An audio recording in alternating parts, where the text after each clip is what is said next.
Mi nombre es Alejandro Mendoza. Tengo 86 años y hace 3 meses mi única hija me dejó en este asilo sin siquiera decir adiós.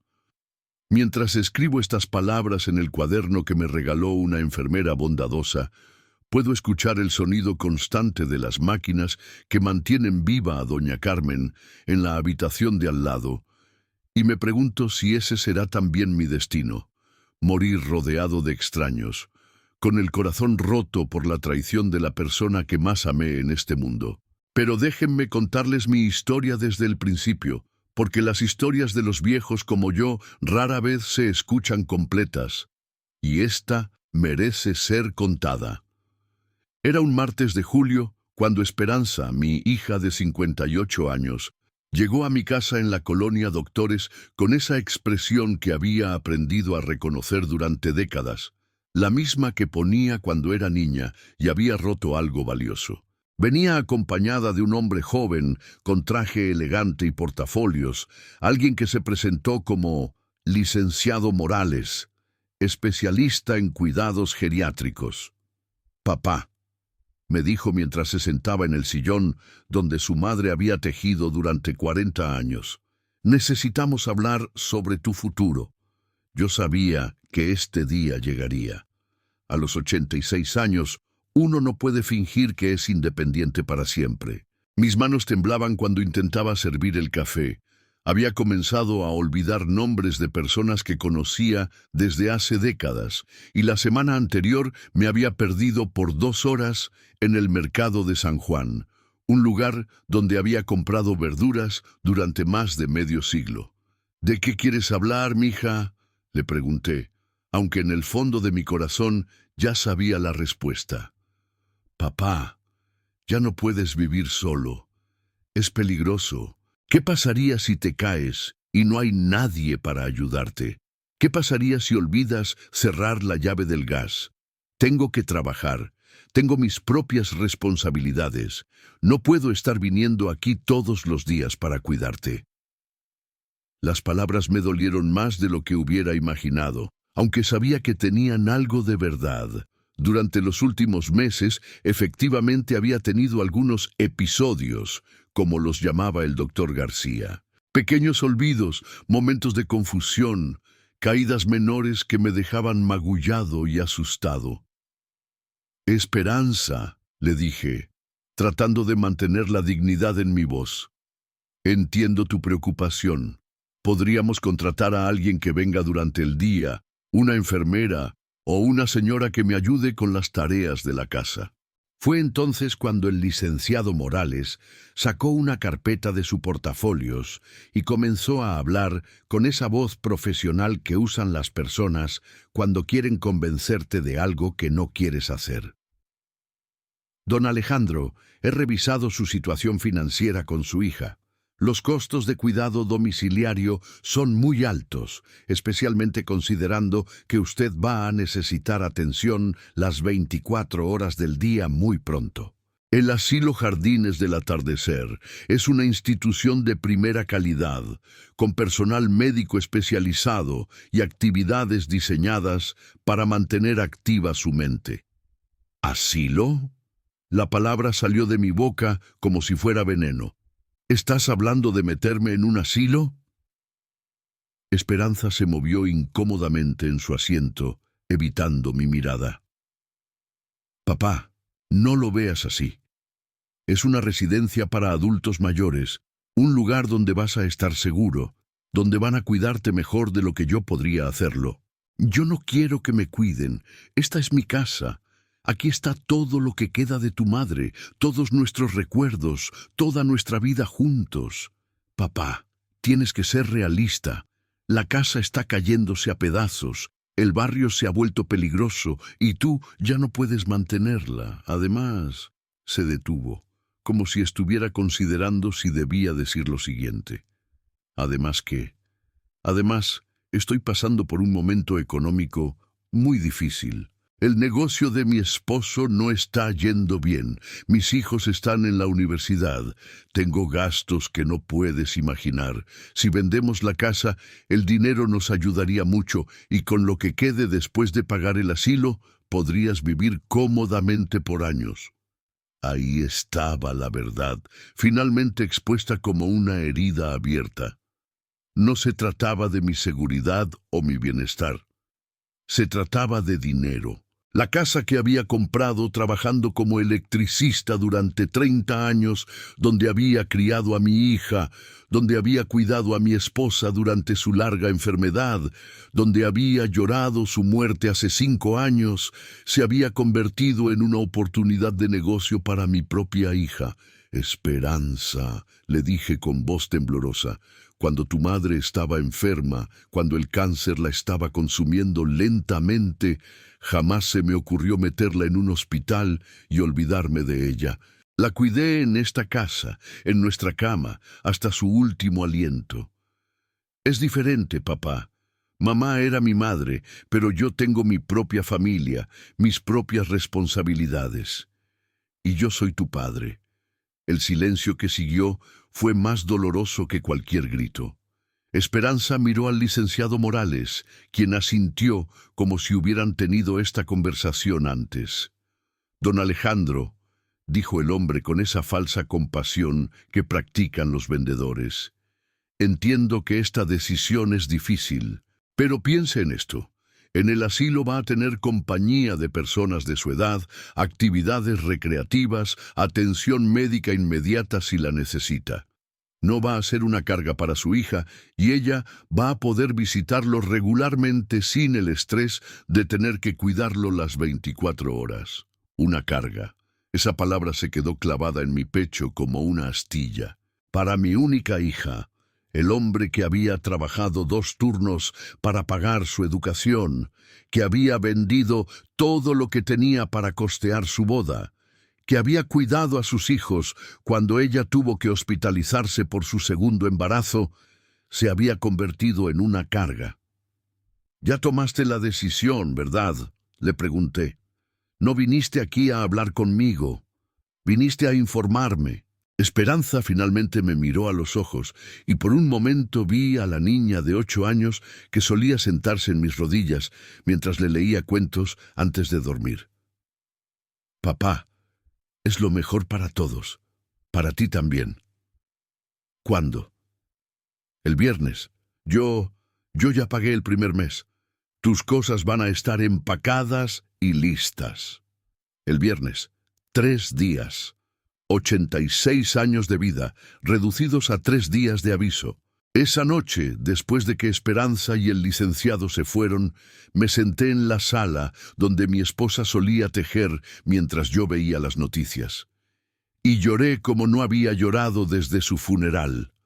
No lloré por mi destino, sino por el descubrimiento de que la persona en quien más había confiado en el mundo era capaz de traicionarme de esa manera. Los 3 días que siguieron pasaron como una pesadilla borrosa. Esperanza vino cada día con cajas, empacando mi vida entera como si fuera una mudanza cualquiera. Se llevó la ropa que creía que iba a necesitar, algunos libros, unas cuantas fotografías. Todo lo demás, decía, ya no servía o no cabía en el asilo. Traté de salvar algunas cosas importantes, la máquina de coser de mi esposa, el juego de herramientas que había usado durante toda mi carrera, los álbumes de fotos de cuando Esperanza era niña, pero todo fue rechazado por falta de espacio. «Papá, en el asilo no necesitas estas cosas, van a ser un estorbo, como yo». El viernes llegó demasiado pronto. Esperanza apareció temprano con una camioneta de mudanzas y 2 hombres que comenzaron a cargar mis pertenencias como si fueran mercancía. Yo me quedé sentado en mi sillón, viendo cómo desmantelaban la única vida que había conocido. «Papá, ya está todo listo, vámonos». Me levanté lentamente, caminé hacia la puerta y me volví para ver mi casa por última vez. En la pared todavía colgaba el retrato de boda de mi esposa y yo, 2 jóvenes llenos de esperanza que nunca imaginaron que terminarían separados de esta manera. «¿Puedo llevarme la fotografía?», pregunté. «Ya está empacada en una de las cajas», respondió Esperanza sin voltear. El viaje al asilo Jardines del Atardecer fue el más largo de mi vida, aunque duró solo 30 minutos. Esperanza conducía en silencio, ocasionalmente haciendo comentarios sobre el tráfico o el clima, como si estuviéramos yendo a un paseo dominical en lugar de al final de mi vida independiente. El asilo era exactamente como me lo había imaginado. Un edificio de 3 pisos, pintado de amarillo pálido, con jardines demasiado perfectos y un letrero que prometía cuidado especializado y ambiente familiar. El director, un hombre llamado Licenciado Vázquez, nos recibió con la sonrisa profesional de alguien que había perfeccionado el arte de hacer que las familias se sintieran bien por deshacerse de sus padres ancianos. Don Alejandro, bienvenido a su nuevo hogar. Estoy seguro de que va a ser muy feliz aquí. Mi habitación era pequeña pero limpia. Una cama individual, un escritorio, una silla, un closet diminuto y una ventana que daba al estacionamiento. En las paredes había cuadros genéricos de paisajes que no significaban nada para nadie. Era como una habitación de hotel, pero sin la expectativa de irse pronto. «¿Qué te parece, papá?», preguntó Esperanza mientras uno de los empleados acomodaba mis pocas pertenencias en el closet. «Está bien», mentí, porque ya no tenía fuerzas para pelear. «Vas a ver que te vas a acostumbrar muy rápido. Hay muchas actividades, otros residentes muy agradables». «Esperanza». «¿Sí? ¿Vas a venir a visitarme?» «Claro que sí, papá, cada semana, te lo prometo». Esa fue la última mentira que me dijo, porque Esperanza se fue esa tarde y no volvió a aparecer por el asilo hasta 3 meses después, cuando necesitaba algo de mí. Los primeros días en Jardines del Atardecer fueron los más difíciles de mi vida. Me despertaba todas las mañanas esperando escuchar los sonidos familiares de mi barrio. Los vendedores ambulantes gritando sus productos, los niños yendo a la escuela, el ruido de los automóviles en la calle Doctores. En lugar de eso, escuchaba el zumbido constante del aire acondicionado, las conversaciones en voz baja de las enfermeras y los gemidos ocasionales de otros residentes que habían perdido la capacidad de comunicarse. Durante las primeras semanas, me negué a participar en las actividades que organizaba el asilo. No quería jugar lotería con personas que no conocía. No quería hacer ejercicios dirigidos por una instructora de 20 años que hablaba con nosotros como si fuéramos niños. No quería fingir que era feliz cuando me sentía completamente perdido. «Don Alejandro», me decía la trabajadora social, una mujer llamada Licenciada Herrera, «entiendo que el ajuste es difícil, pero tiene que hacer un esfuerzo por integrarse. Aquí tiene la oportunidad de hacer nuevos amigos, de mantenerse activo». «Yo no quería estar aquí», le respondía siempre. «Lo sé, don Alejandro, pero ya está aquí, y puede elegir ser miserable o puede elegir hacer lo mejor de la situación». Fue don Roberto, mi compañero de mesa en el comedor, quien finalmente me ayudó a entender mi nueva realidad. Don Roberto tenía 92 años y había estado en el asilo durante 5 años. Su familia lo visitaba cada Navidad y eso era todo. «Mira, Alejandro», me dijo una tarde mientras comíamos el guisado insípido que servían para la cena. «Puedes pasarte el resto de tu vida esperando que tu hija venga a rescatarte, o puedes aceptar que esto es lo que hay y tratar de encontrar algo de paz aquí». ¿Cómo puedo encontrar paz en un lugar donde no quiero estar? Porque la alternativa es la amargura, y la amargura es peor que la soledad. Don Roberto tenía razón, pero me tomó semanas aceptar su sabiduría. Lentamente comencé a participar en algunas actividades. Me uní al club de lectura no porque me gustaran los libros que escogían, sino porque era mejor que sentarme solo en mi habitación. Comencé a caminar por los jardines, no porque fueran hermosos, sino porque el ejercicio me ayudaba a dormir por las noches. Fue durante una de esas caminatas que conocí a doña Elena, una mujer de 81 años que había sido profesora de primaria durante 40 años.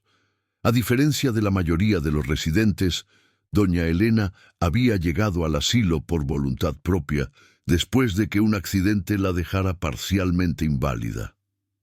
Yo escogí estar aquí, me explicó mientras nos sentábamos en una banca bajo la sombra de un jacarandá. Podría haber ido a vivir con cualquiera de mis 3 hijos, pero no quería ser una carga para sus familias. Aquí tengo mi independencia, dentro de lo que se puede. ¿No extraña su casa, su vida anterior? Todos los días. Pero extrañar es diferente a estar amargado. Yo extraño mi casa, pero no odio este lugar. Extraño mi independencia, pero valoro la seguridad que tengo aquí. Doña Elena se convirtió en mi primera amiga en el asilo y gradualmente comencé a formar relaciones con otros residentes. Estaba don Mario, que había sido chef en restaurantes elegantes y ahora organizaba competencias de cocina con los ingredientes limitados que nos permitían usar. Estaba doña Carmen, que había sido bailarina y nos enseñaba pasos de danzón en el salón de actividades. Estaba don Fernando, que había sido periodista y organizaba discusiones sobre eventos actuales que a veces se volvían muy acaloradas. Lentamente, muy lentamente, comencé a construir una nueva rutina, una nueva normalidad. No era la vida que había planeado para mis últimos años, pero era una vida, y en los momentos buenos, cuando estaba riéndome con mis nuevos amigos o ayudando a don Roberto con sus crucigramas, casi podía olvidar la traición que me había llevado a ese lugar. Pero las noches seguían siendo difíciles. En la oscuridad de mi pequeña habitación, cuando el asilo se quedaba en silencio, excepto por el sonido constante de las máquinas médicas, mi mente regresaba invariablemente a los recuerdos de mi vida anterior. Recordaba cuando Esperanza era pequeña y me esperaba en la puerta cada día cuando yo regresaba del trabajo. Recordaba cómo corría hacia mí gritando «¡Papá!» y se lanzaba a mis brazos como si fuera lo más importante del mundo. ¿Cuándo había cambiado todo? ¿Cuándo me había convertido de ser lo más importante en su vida a ser una carga de la que tenía que deshacerse? Pensaba en su adolescencia, cuando yo trabajaba turnos dobles para poder pagarle clases de piano porque quería hacer música. Recordaba su graduación de la preparatoria, cuando lloré de orgullo mientras ella daba el discurso de despedida. Recordaba su boda, cuando bailamos juntos y me dijo, «Gracias por ser el mejor papá del mundo». ¿Había sido todo mentira? ¿O simplemente las responsabilidades de la vida adulta la habían transformado en una persona diferente? Durante las primeras 8 semanas en el asilo, esperé su visita cada día. Cada vez que escuchaba pasos en el pasillo, mi corazón saltaba pensando que podría ser ella. Cada vez que sonaba el teléfono en la recepción, esperaba que fuera una llamada para mí. Pero las semanas pasaron y Esperanza no apareció. No fue hasta la 9ª semana que finalmente recibí noticias de ella, y no fue la visita que había estado esperando. Fue una llamada telefónica de 5 minutos en la que me explicó que había estado muy ocupada y que pronto vendría a visitarme. La conversación fue fría, formal, como si fuera una obligación más en su lista de tareas pendientes. «¿Cómo estás, papá?» «Estoy bien, mija». «¿Cuándo vas a venir a verme?» «Pronto, papá. Ahora estoy muy ocupada con el trabajo y los niños, pero pronto voy a tener tiempo». «¿Cómo están mis nietos?» «Bien, están bien. Oye, papá, te llamo después, ¿está bien? Tengo una junta». Y eso fue todo. 5 minutos después de 3 meses de silencio. Esa noche lloré por última vez por Esperanza. Decidí que había gastado suficientes lágrimas en alguien que claramente había decidido que yo ya no formaba parte de su vida. Si iba a sobrevivir el tiempo que me quedaba en este mundo, tenía que encontrar una manera de seguir adelante sin ella. Fue alrededor de esa época que comenzó mi nueva obsesión: documentar la vida en el asilo. Al principio solo escribía notas en el cuaderno que me había regalado la enfermera Rosa, pequeñas observaciones sobre mis compañeros residentes, reflexiones sobre mi nueva vida, recuerdos de mi pasado. Pero gradualmente mi escritura se volvió más estructurada, más intencional. Comencé a entrevistar a otros residentes sobre sus vidas antes del asilo. Descubrí historias fascinantes. Don Mario había cocinado para presidentes y celebridades internacionales. Doña Carmen había bailado en el Palacio de Bellas Artes durante la época dorada del cine mexicano. Don Fernando había cubierto la masacre de Tlatelolco como reportero joven y había mantenido el secreto de fuentes importantes durante décadas. ¿Por qué quieres saber todas estas cosas?, me preguntó doña Elena una tarde mientras yo tomaba notas sobre su carrera como maestra. Porque nuestras historias van a morir con nosotros si nadie las registra, le respondí. Nuestros hijos están demasiado ocupados para escuchar. Nuestros nietos piensan que somos reliquias del pasado, pero nosotros hemos vivido vidas completas. Hemos visto cambiar el mundo, hemos sobrevivido cosas que las generaciones jóvenes no pueden imaginar. Mike, ¿qué vas a hacer con todas esas historias? No lo sé todavía, pero algo me dice que van a ser importantes. No sabía qué tan profético era ese sentimiento hasta que llegó la llamada telefónica que cambiaría todo. La llamada llegó un miércoles por la tarde, mientras yo estaba en el jardín ayudando a don Mario a plantar tomates en el pequeño huerto que habíamos convencido al director de dejarnos crear.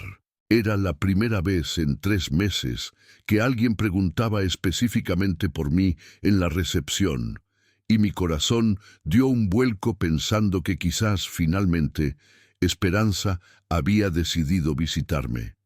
«Don Alejandro», me dijo la recepcionista, «tiene una llamada. Dice que es de una productora de televisión». ¿Televisión? Durante un momento pensé que había escuchado mal. ¿Qué podría querer una productora de televisión con un anciano abandonado en un asilo? ¿Está segura?, le pregunté. Sí, don Alejandro. Dice que se llama Marcela Torres, de Documentales Azteca, y que quiere hablar con usted sobre un proyecto. Caminé lentamente hacia el teléfono de la recepción, con las manos aún sucias de tierra y el corazón latiendo más rápido de lo normal. Desde que había llegado al asilo, las únicas llamadas que había recibido eran de médicos confirmando citas o de empleados del asilo verificando información administrativa. «Bueno, don Alejandro Mendoza». La voz era de una mujer joven, profesional, pero cálida. «Sí, soy yo». «Don Alejandro, mi nombre es Marcela Torres. Soy directora de documentales para Azteca Televisión. Me han llegado rumores sobre un proyecto muy interesante que usted está desarrollando en el asilo Jardines del Atardecer. Algo sobre documentar las historias de vida de los residentes». Me quedé en silencio por varios segundos, tratando de procesar lo que acababa de escuchar. ¿Cómo había llegado la información sobre mis pequeños escritos a una productora de televisión? «No entiendo», le dije finalmente. «¿Quién le habló sobre eso?» La licenciada Herrera, la trabajadora social de su asilo, es prima de uno de nuestros asistentes de producción. Ella mencionó que usted ha estado recopilando historias fascinantes de otros residentes y nos pareció que podría ser material perfecto para un documental. La licenciada Herrera, la misma mujer que durante semanas me había insistido en que me integrara más a las actividades del asilo. Aparentemente, había estado prestando más atención a mi proyecto de lo que yo había imaginado. «Señorita Torres», le dije, «no sé qué le dijeron exactamente, pero lo que yo estoy haciendo no es nada profesional. Solo escribo algunas cosas en un cuaderno, conversaciones con mis compañeros». «Don Alejandro, exactamente eso es lo que estamos buscando. Historias auténticas, sin filtros, sobre personas mayores que han vivido décadas de historia mexicana. ¿Podría venir a visitarlo mañana? Me gustaría conocerlo en persona y hablar sobre la posibilidad de colaborar en un documental. Esa noche no pude dormir. Me quedé acostado en mi cama individual, mirando el techo, pensando en la conversación con Marcela Torres. Durante 3 meses me había resignado a que mi vida se hubiera reducido a la rutina predecible del asilo. Desayuno a las 7, medicinas a las 8, actividades a las 10, almuerzo a las 12, siesta a las 2, cena a las 6, televisión hasta las 9, dormir a las 10. Pero ahora, de repente, había una posibilidad de que algo más grande surgiera de mi pequeño proyecto de escritura. Pero realmente quería exponerme de esa manera. Estaba listo para que el mundo conociera mi historia, la traición de mi hija, mi vida en el asilo. Al día siguiente, Marcela Torres llegó puntualmente a las 2 de la tarde. Era una mujer de aproximadamente 40 años, vestida profesionalmente pero sin pretensiones, con una sonrisa genuina y ojos que transmitían inteligencia y compasión. Venía acompañada de un camarógrafo joven y discreto que cargaba equipo mínimo. «Don Alejandro», me dijo mientras nos sentábamos en la sala de visitas, «antes de hablar sobre cualquier proyecto, quiero que sepa que yo no estoy aquí para explotar su situación o hacer sensacionalismo con la vida en los asilos. Estoy aquí porque creo que las historias de personas como usted necesitan ser contadas». «¿Por qué?», le pregunté. «Porque vivimos en una sociedad que desecha a las personas mayores, que las ve como cargas, en lugar de verlas como bibliotecas vivientes de experiencia y sabiduría. Mi propio abuelo murió en un asilo similar a este, y yo nunca tomé el tiempo de conocer realmente su historia antes de que fuera demasiado tarde. Había algo en su voz que me convenció de que no estaba mintiendo. Durante las siguientes 2 horas, le conté sobre mi proyecto informal de documentar las historias de mis compañeros residentes. Le mostré mi cuaderno lleno de notas, anécdotas, reflexiones. Le hablé sobre don Mario y sus años cocinando para famosos, sobre doña Carmen y su carrera como bailarina, sobre don Fernando y su trabajo como periodista. «Estas historias son increíbles», me dijo después de revisar mis notas. «Pero me interesa especialmente su propia historia, don Alejandro. ¿Cómo llegó usted aquí? ¿Qué pasó con su familia?». Esa fue la pregunta que había estado evitando, pero sabía que tendría que responderla si quería que este proyecto fuera honesto. «Mi hija me abandonó aquí hace 3 meses», le dije simplemente. «Vendió mi casa, se quedó con el dinero y me dejó en este lugar sin siquiera despedirse». Marcela intercambió una mirada con su camarógrafo, quien había estado filmando discretamente nuestra conversación. «¿Estaría dispuesto a contar esa historia frente a la cámara? No lo sé, es muy doloroso y no quiero que mi hija...». «Don Alejandro», me interrumpió suavemente, «si hacemos este documental, va a ser su historia contada desde su perspectiva.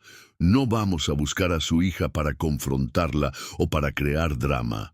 Pero su experiencia representa la realidad de miles de personas mayores en México que han sido abandonadas por sus familias».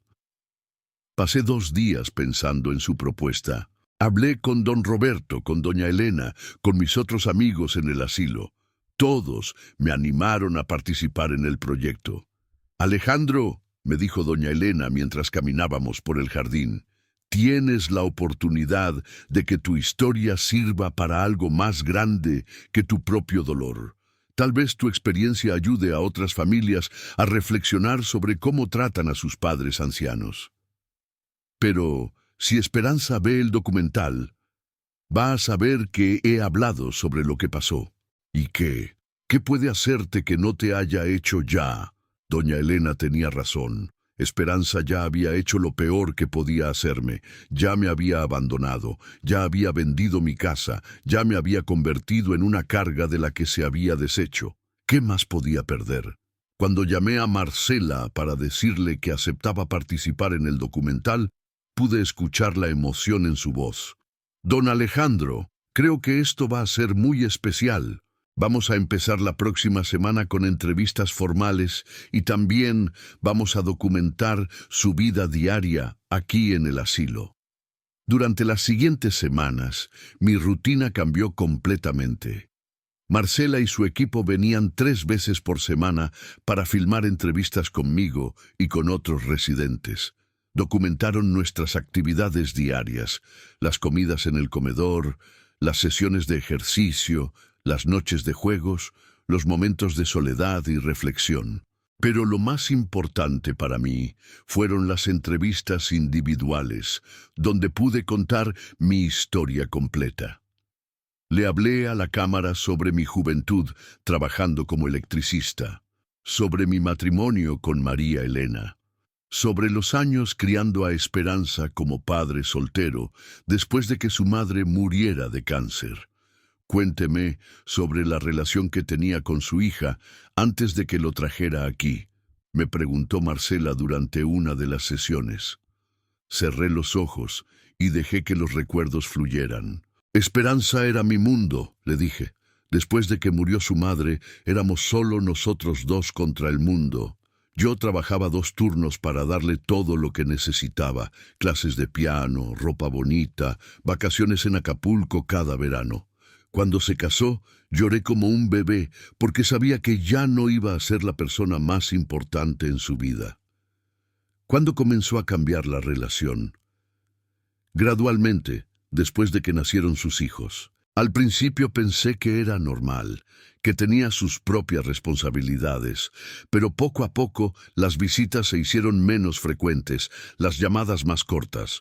Cuando murió mi esposa hace 5 años, Esperanza vino al funeral, estuvo conmigo durante el velorio, pero después me dejó solo con mi dolor. ¿Usted sabía que ella estaba considerando traerlo al asilo? Nunca. La decisión fue completamente repentina, al menos para mí. Un día apareció con el licenciado y me dio 3 días de aviso, 3 días para empacar 86 años de vida. Durante esas entrevistas, también pude hablar sobre la vida en el asilo, sobre las amistades que había formado, sobre el proceso de adaptación a un lugar donde no quería estar. ¿Qué es lo más difícil de vivir aquí?, me preguntó Marcela. La pérdida de control sobre mi propia vida, respondí sin dudar.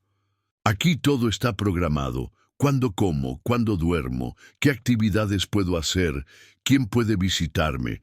Pero lo que más me duele es darme cuenta de que para mi hija yo me convertí en un problema que tenía que resolver en lugar de ser su padre que necesitaba su amor.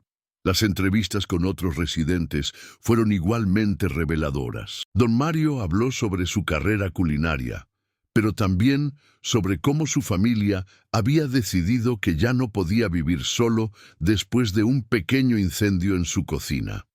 «Quemé una olla», dijo con amargura. «Una olla, y mi hijo decidió que ya no era competente para cuidar de mí mismo». Doña Carmen habló sobre sus años como bailarina en el Palacio de Bellas Artes, pero también sobre cómo sus hijas la habían convencido de vender su departamento para tener dinero para emergencias médicas. «Resulta que la emergencia médica era el pago de colegiatura de mis nietos», dijo con una sonrisa triste. Don Fernando, el experiodista, fue quizás el más elocuente al describir la experiencia de ser visto como prescindible por la propia familia. «Nosotros criamos a nuestros hijos para que fueran independientes, para que pudieran valerse por sí mismos», reflexionó durante su entrevista. «Pero nunca les enseñamos que la independencia no significa abandonar a quienes los necesitan». Mientras avanzaba la producción del documental, comencé a sentir algo que no había experimentado en meses. Un sentido de propósito. Sabía que mi historia y las historias de mis compañeros podrían hacer que otras familias reflexionaran sobre cómo trataban a sus padres ancianos. Don Alejandro, me dijo Marcela después de varias semanas de filmación, tengo que preguntarle algo importante. ¿Ha considerado la posibilidad de que su hija vea este documental cuando salga al aire? Sí, lo he pensado. ¿Cómo se siente al respecto? Espero que lo vea, le dije honestamente. Espero que se siente en su sala, con sus hijos, y vea lo que su decisión le hizo a su padre. Espero que se dé cuenta de que tirar a tu padre en un asilo y desaparecer no es amor, es abandono. ¿Cree que podría cambiar algo entre ustedes? No lo sé, pero al menos ella va a saber que su abandono no me destruyó. Va a saber que encontré una manera de seguir adelante, de encontrar propósito incluso aquí.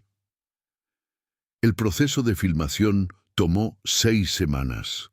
Durante ese tiempo, no solo documentamos nuestras historias individuales, sino que también exploramos temas más amplios sobre el envejecimiento, el abandono familiar y la dignidad en la tercera edad.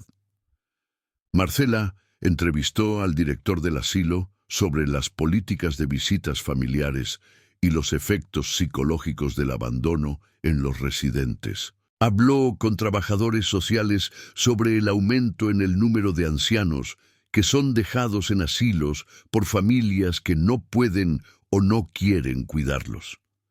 Según nuestras estadísticas, explicó la licenciada Herrera durante su entrevista, aproximadamente el 40% de nuestros residentes reciben visitas familiares menos de una vez al mes. Muchos, como don Alejandro, son visitados solo cuando hay documentos que firmar o decisiones médicas que tomar. Pero el documental no era solo sobre abandono y tristeza. También mostraba la resiliencia de las personas mayores, nuestra capacidad para formar nuevas comunidades, para encontrar alegría, incluso en circunstancias difíciles. Filmaron las noches de karaoke, donde don Mario cantaba boleros con una voz que todavía conservaba ecos de la pasión que había puesto en su cocina. Documentaron las clases de danzón que daba doña Carmen, donde varios residentes recuperaban la gracia y el romance de su juventud. Registraron las discusiones políticas acaloradas que organizaba don Fernando, donde mentes agudas debatían sobre el futuro de México con la perspectiva que solo dan décadas de experiencia. Lo que más me impresiona de ustedes, le dijo Marcela a nuestro grupo durante una de las últimas sesiones de filmación, es cómo han creado una familia entre ustedes. Una familia basada en elección y afinidad, no en obligación sanguínea, porque nosotros sabemos lo que es ser abandonados, respondió doña Elena. Sabemos lo que se siente cuando las personas que creías que te amarían para siempre te dan la espalda. Así que nos cuidamos entre nosotros. El día final de filmación fue agridulce. Durante semanas, la presencia del equipo de Marcela había dado una energía especial al asilo. Nos había hecho sentir importantes, escuchados, valorados. Pero ahora que se iban, sabíamos que regresaríamos a nuestras rutinas normales, a nuestras vidas silenciosas que nadie más documentaría. Don Alejandro, me dijo Marcela antes de irse, el documental va a tardar aproximadamente 2 meses en editarse. Va a salir al aire en el canal nacional, probablemente un domingo por la noche. Le voy a avisar con tiempo para que pueda verlo con sus amigos aquí. ¿Cómo va a llamarse?, le pregunté.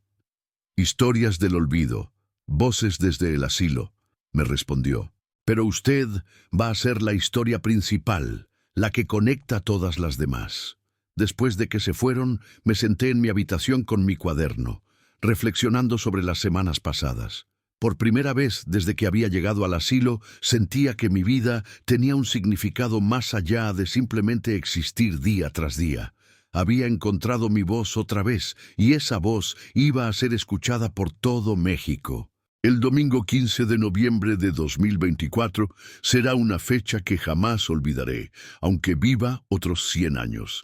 Era el día que Historias del Olvido, Voces desde el Asilo, se transmitiría por Canal 2 a las 8 de la noche, horario estelar para todo México. Durante toda la semana anterior había sentido una mezcla extraña de nerviosismo y anticipación. Marcela había venido el miércoles para mostrarnos una versión preliminar del documental en la sala de actividades del asilo.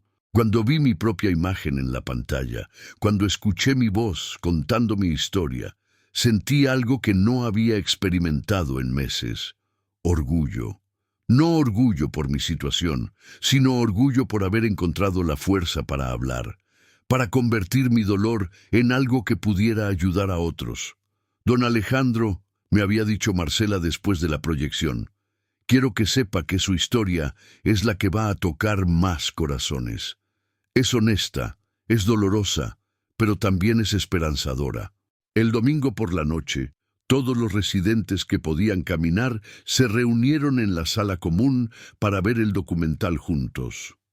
Incluso algunos que normalmente necesitaban ayuda para moverse, habían pedido a las enfermeras que los llevaran en sillas de ruedas. Era como una ocasión especial, algo que rompía la monotonía de nuestras vidas programadas.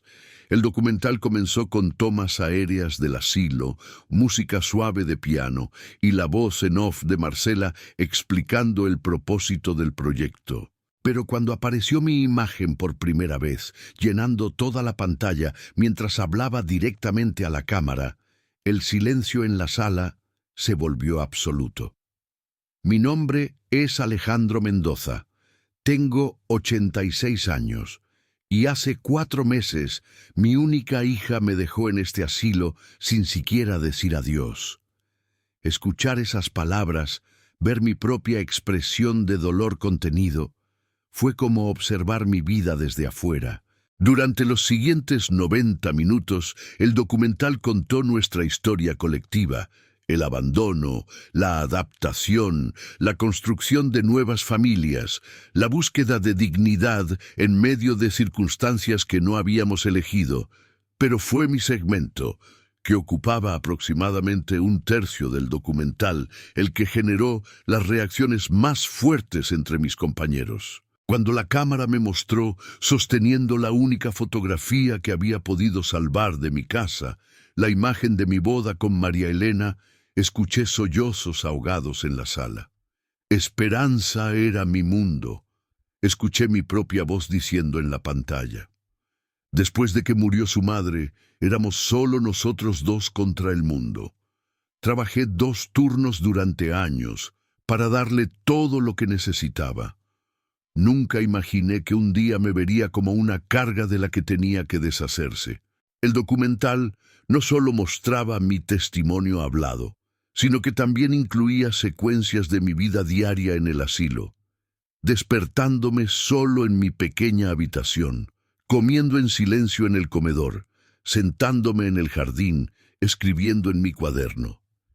Había algo profundamente solitario en esas imágenes que contrastaba con las secuencias donde aparecía interactuando con mis nuevos amigos. Cuando terminó la transmisión, la sala quedó en silencio durante varios minutos. Finalmente, doña Elena rompió el silencio. Alejandro, eres muy valiente. Espero que tu hija haya visto esto y se dé cuenta del daño que te hizo.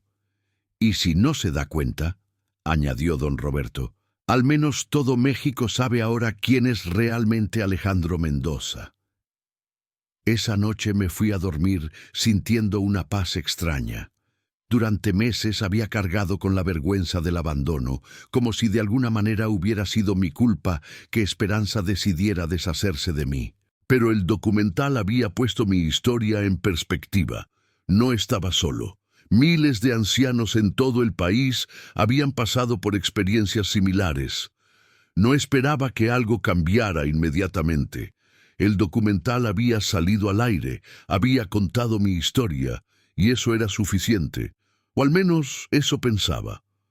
El lunes por la mañana, mientras desayunaba con don Mario y doña Carmen, La recepcionista se acercó a nuestra mesa con una expresión extraña en el rostro. Don Alejandro, tiene visitas. Mucha gente quiere verlo. ¿Visitas? ¿Quiénes? Hay periodistas de 3 periódicos diferentes, reporteros de 2 estaciones de radio y también su hija. Se me cayó el tenedor de las manos. ¿Mi hija está aquí? Sí, señor. Llegó hace 1 hora y ha estado esperando en la sala de visitas. Dice que necesita hablar con usted urgentemente. Mi corazón comenzó a latir tan fuerte que pensé que todos en el comedor podían escucharlo. Después de 4 meses de silencio total, Esperanza había aparecido exactamente un día después de que mi historia se transmitiera por televisión nacional. Don Alejandro, me dijo don Roberto poniéndose su mano en el hombro, no tiene que verla si no quiere. Tienes que hacer lo que sientes correcto, añadió doña Elena, pero recuerda que ahora tú tienes el poder. Ella vino a buscarte a ti. Caminé lentamente hacia la sala de visitas, con las piernas temblando y la mente acelerada. No sabía qué esperar. Vendría a disculparse. Vendría furiosa porque había expuesto públicamente lo que había hecho. Vendría a tratar de justificar sus acciones. Cuando abrí la puerta de la sala de visitas, vi a Esperanza sentada en uno de los sillones, vestida elegantemente como siempre, pero con una expresión que no había visto en su rostro desde que era niña, pánico puro. «Papá», dijo, levantándose inmediatamente cuando me vio entrar. «Esperanza, papá, tenemos que hablar. Lo que dijiste en ese programa. Toda esa gente está llamando a mi trabajo, a mi casa. Mis hijos están recibiendo mensajes en redes sociales. Los vecinos me están mirando diferente». Ahí estaba. No había venido a disculparse. Había venido porque mi historia había tenido consecuencias públicas para ella. «¿Y?», le dije sentándome en el sillón opuesto al suyo. «¿Cómo que y?» «Papá, me hiciste quedar como una hija horrible frente a todo México. ¿Cómo pudiste hacer eso? ¿Mentí en algo de lo que dije?» Esperanza se quedó callada por un momento, claramente no esperando esa pregunta. «No, pero te dejé en un asilo sin despedirte. Papá, las circunstancias eran... ¿Vendiste mi casa y te quedaste con el dinero? ¿Necesitaba ese dinero para... ¿Has venido a visitarme una sola vez en 4 meses? He estado ocupada, pero...» Entonces no mentí, Esperanza. Solo conté la verdad. Mi hija se cubrió la cara con las manos, y por un momento pensé que iba a llorar, pero cuando levantó la cabeza vi algo que me sorprendió. No lágrimas, sino cálculo.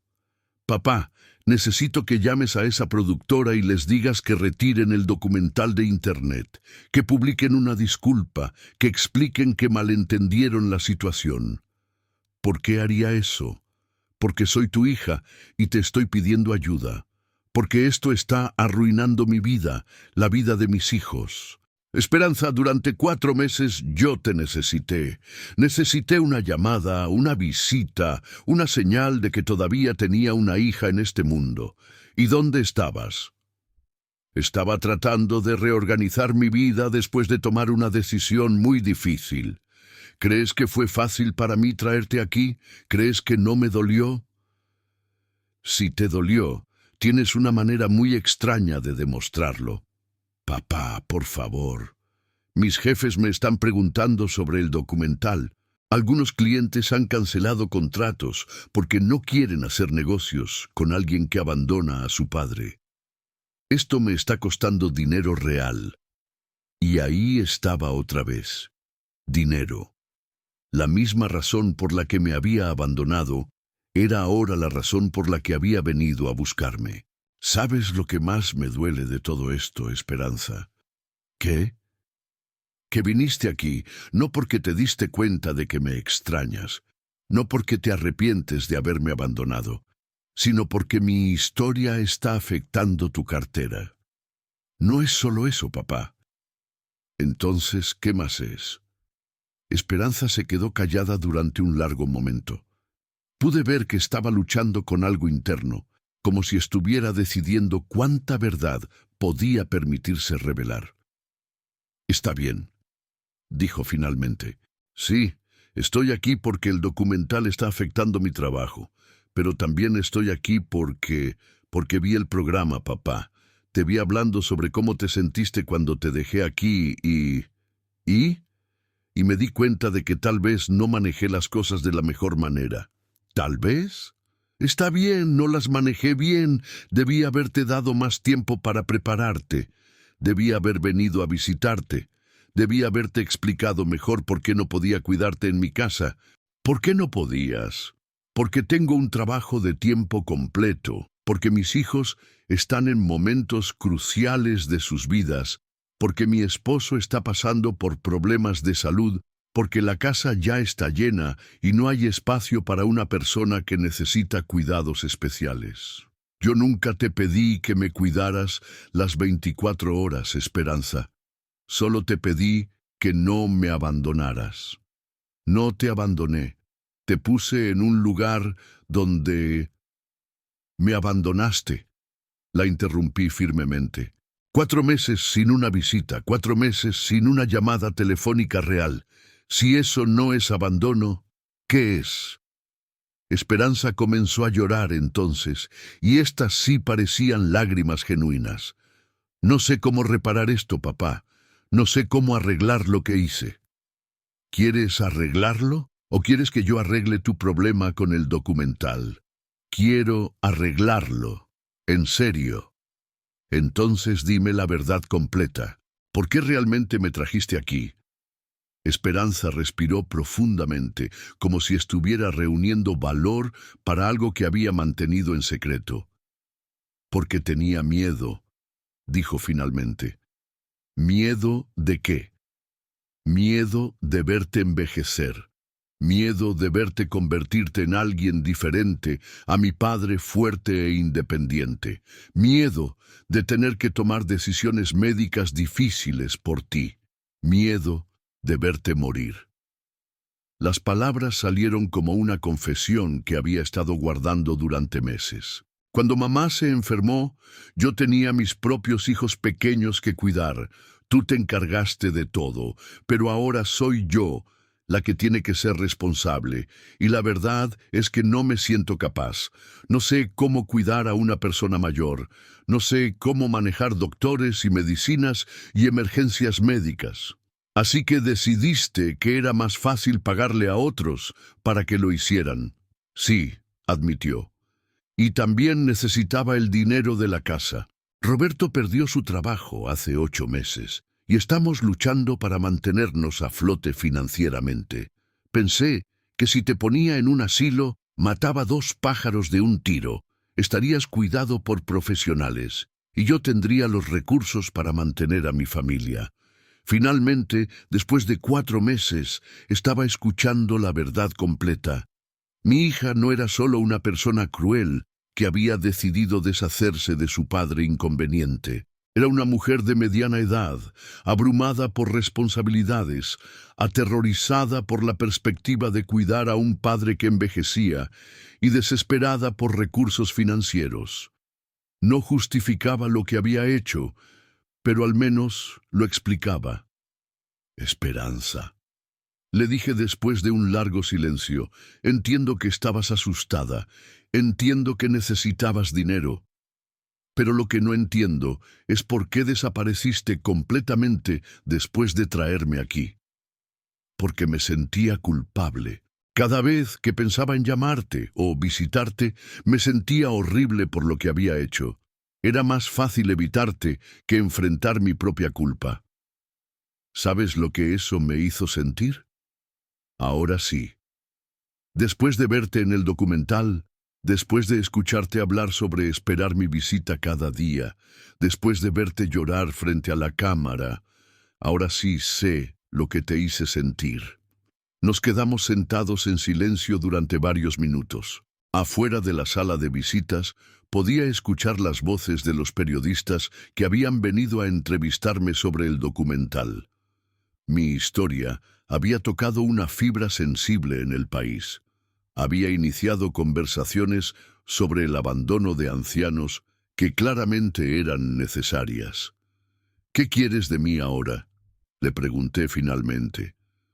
Quiero que me perdones. Quiero intentar ser una mejor hija, aunque sea tarde. Quiero visitarte regularmente, llamarte, incluirte en nuestras vidas familiares. ¿Y el documental? No voy a pedirte que lo retires. Tienes derecho a contar tu historia, pero espero que puedas decir públicamente que estamos trabajando en reparar nuestra relación. ¿Lo estamos? Si tú quieres, sí. Miré a mi hija, esta mujer de 58 años, que una vez había sido la niña más importante de mi mundo, y traté de decidir si todavía había espacio en mi corazón para el perdón. Esperanza, no puedo simplemente olvidar lo que pasó. No puedo fingir que estos 4 meses no fueron los más solitarios y dolorosos de mi vida. No te estoy pidiendo que olvides. Te estoy pidiendo una oportunidad de demostrar que puedo cambiar. ¿Qué tipo de oportunidad? Déjame visitarte cada semana. Déjame traer a mis hijos para que conozcan realmente a su abuelo. Déjame ser parte de tu vida aquí, ayudarte a celebrar tu cumpleaños, pasar días festivos contigo. Y si no lo haces, si vuelves a desaparecer después de que el escándalo del documental se calme, ¿qué? Entonces tendrás derecho a contar esa historia también. Había algo en su voz que me convenció de que esta vez estaba siendo completamente honesta. No era la Esperanza fuerte e independiente que había criado, pero era una mujer quebrada que finalmente entendía el daño que había causado. Está bien, le dije, una oportunidad, pero con condiciones. Las que quieras. Primera, vas a venir a visitarme cada domingo, sin excusas, sin cancelaciones de último minuto. Segunda, vas a llamarme cada miércoles, aunque sea por 5 minutos, para preguntarme cómo estoy. Tercera, vas a incluirme en las celebraciones familiares importantes. Y cuarta, si vuelves a desaparecer, no va a haber más oportunidades. Acepto todas tus condiciones. Y una cosa más. ¿Qué? Quiero que conozcas a mis amigos aquí. Quiero que entiendas que aunque este no era el lugar donde quería pasar mis últimos años, he construido una vida aquí. He encontrado personas que me importan y que se preocupan por mí. Me encantaría conocerlos. Salimos de la sala de visitas juntos, y yo guié a Esperanza hacia el comedor, donde don Roberto, doña Elena, don Mario y doña Carmen estaban esperando con curiosidad apenas contenida. Amigos, les dije, quiero presentarles a mi hija Esperanza. Esperanza, estos son las personas que se convirtieron en mi familia cuando pensé que ya no tenía una. El encuentro fue incómodo al principio. Mis amigos la miraban con la suspicacia natural de personas que habían visto mi dolor durante meses. Pero gradualmente, mientras Esperanza hacía preguntas genuinas sobre sus vidas y historias, la tensión comenzó a disminuir. «Su papá nos ha contado mucho sobre usted», le dijo doña Elena con diplomacia cuidadosa. «Estoy segura de que sí», respondió Esperanza, «y probablemente nada de eso fue muy bueno». «Nos contó que la amaba mucho», intervino don Mario suavemente. «Incluso cuando estaba dolido, siempre hablaba de usted con amor». Esa tarde, Esperanza se quedó hasta la hora de la cena. Comió con nosotros en el comedor, participó en nuestra rutina diaria, vio de primera mano lo que había sido mi vida durante los últimos 4 meses. Cuando llegó el momento de irse, ambos sabíamos que algo había cambiado entre nosotros. «Papá», me dijo antes de salir, «sé que tengo mucho que compensar, sé que no puedo devolverte estos 4 meses, pero quiero intentar darte una relación que valga la pena por el tiempo que nos quede». «Eso espero, mija. El domingo que viene voy a traer a los niños para que pasen el día contigo. ¿Te parece bien?» «Me parece perfecto». Después de que se fue, regresé a mi habitación y saqué mi cuaderno. Tenía una nueva entrada que escribir, un nuevo capítulo en mi historia. Hoy, escribí, después de 4 meses de abandono, mi hija vino a buscarme. No vino por amor, al principio vino por desesperación.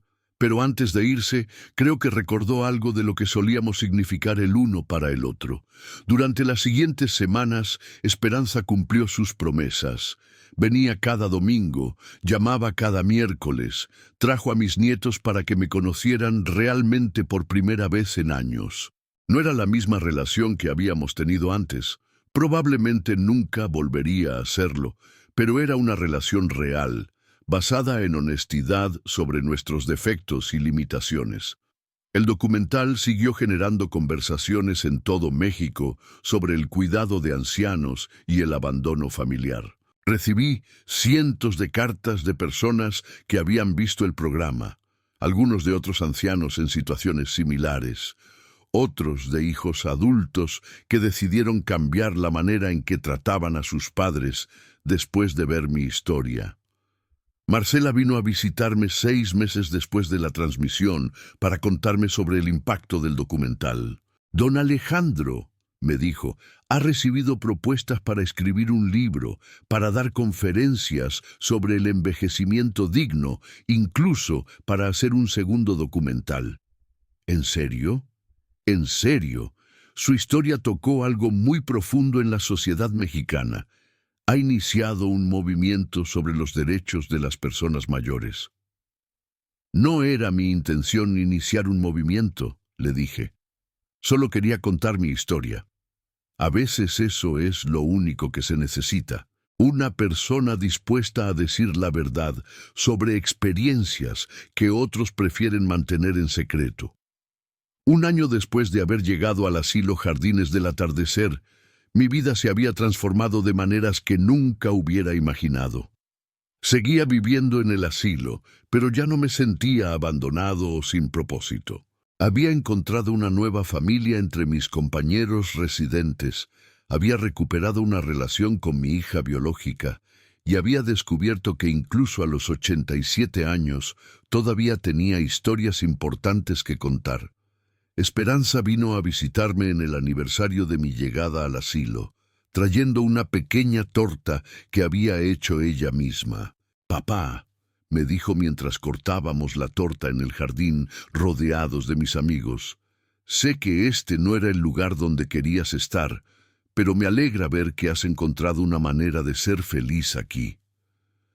«No es el lugar lo que te hace feliz», le respondí. «Son las personas que te aman y que te hacen sentir valioso.